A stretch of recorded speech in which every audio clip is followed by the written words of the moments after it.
नमस्कार बंधुरा आज के निये हाजिर हয়েছি बासी रुटी दिए दारुण स्वादे चटजलदी एवं टेस्टी नास्ता रेसिपि। तो बंधुरा बासी रुटी फेले दिच्छेन, फेले ना दिए এইভাবে একবার এই নাস্তাটি বানিয়ে দেখুন।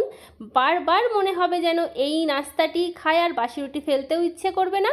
তো চলুন রেসিপিটা শুরু করা যাক। দেখুন বন্ধুরা, এখানে আমি বাসি রুটি নিয়েছি। রুটিগুলো আগের দিন করেছিলাম, বেঁচে গেছে, ফেলে দিইনি। এই রুটি দিয়েই চটজলদি সুস্বাদু নাস্তা তৈরি হয়ে যাবে জলখাবারে। তো এই নাস্তাটি করতে আমার কি কি উপকরণ লাগছে দেখে নিন। এখানে আমি পেঁয়াজ কুচি নিয়েছি, একদম কুচি কুচি করে কেটে নিয়েছি। টমেটো একদম কুচি কুচি করে কেটে নিয়েছি। কাঁচা লঙ্কা কুচো করে নিয়েছি। আর একটা অর্ধেক পেঁয়াজ এরকম স্লাইস করে কেটে নিয়েছি। টমেটো এরকম রিং করে পাতলা করে কেটে নিয়েছি। এখানে 4টে ডিম নিয়েছি। আপনারা রুটির পরিমাণ অনুযায়ী ডিম বাড়িয়ে অথবা কমিয়ে দিতে পারেন। এবার এই ডিমের মধ্যে পেঁয়াজ কুচি দিয়ে দিচ্ছি, আর দিয়ে দেব টমেটো কুচি, দেব কাঁচা লঙ্কা কুচি, ঝাল আপনারা বাড়িয়ে কমিয়ে দিতে পারেন টেস্ট অনুযায়ী। দেব গোলমরিচের গুঁড়ো, গোলমরিচের গুঁড়ো কিন্তু অবশ্যই দেবেন, তাহলে টেস্ট ফ্লেভার দুটোই ভালো হবে। স্বাদমতো নুন দিয়ে ডিমটা ফেটিয়ে আমি রেখে দেব। এবারে প্যানের মধ্যে আমি বাটার দিয়ে দিচ্ছি, আর অবশ্যই বাটার দেবেন। বাটার যাতে পুড়ে না যায় তার জন্য আমি সাদা তেল দিয়েছিলাম একটু, সেটা স্কিপ হয়ে গেছে। এবারে ডিম ফেটিয়ে রেখেছিলাম, সেই ডিম দিয়ে দিলাম অর্ধেকটা। এবারে ডিমের ওপরে একটা বাসি রুটি দিয়ে দিলাম। এবার রুটির ওপরে এই 3টে টমেটো রিং যেটা করে রেখেছিলাম দিয়ে দিচ্ছি, আর পেঁয়াজের স্লাইসগুলো সাজিয়ে নিচ্ছি সুন্দর করে।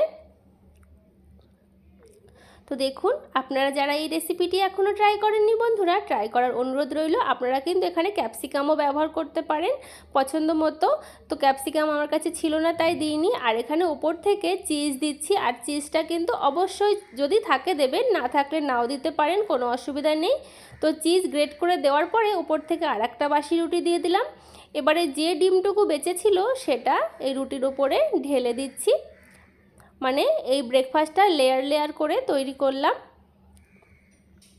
আর এই রেসিপিটা আমার হাজব্যান্ডের হাতের রেসিপি, তো ও কিছুটা করছে আমি কিছুটা করছি। ডিমটা ঢেলে দিয়ে একটু ঢাকা দিয়ে রেখেছিলাম। তো এবারে এক পাশ উল্টে দিচ্ছি, দেখুন কতটা সুন্দর হয়েছে এক পাশ ভাজা। আবার উল্টে দেওয়ার পরে একটু ঢাকা দিয়ে রেখেছিলাম। তো আমার কিন্তু এই নাস্তাটি হয়ে গেছে। আপনারাই বলবেন এই নাস্তাটির কী নাম দেওয়া যায়।